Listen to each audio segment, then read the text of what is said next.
butonul ăla. Gata. Bine, salutări lumea și bine am găsit la un nou episod în care Balaș mă urmăresc. Ua, Balaș!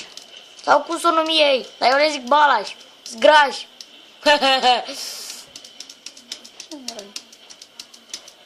Bă, filmezi bine sau fac pe tine?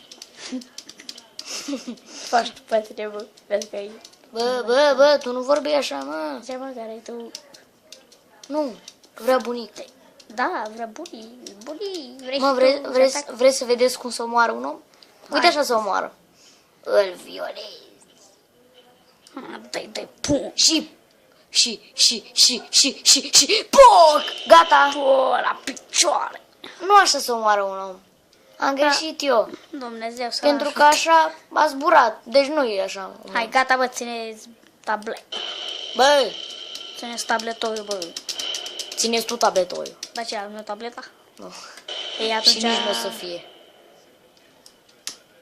Frate, nu vorbi ce ți aparține.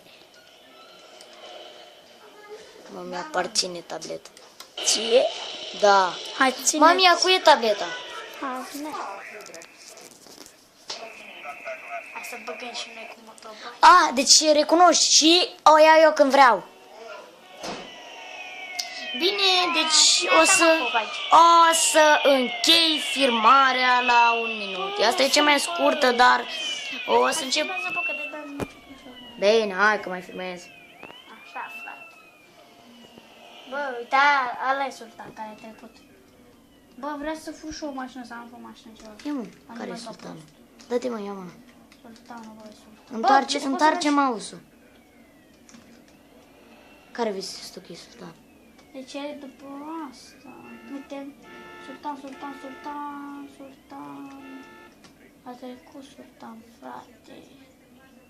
A, vrei sultanul, mă? Sultan, da! Hai, bă, cine mi-a zis așa? Hai că închei filmarea aici.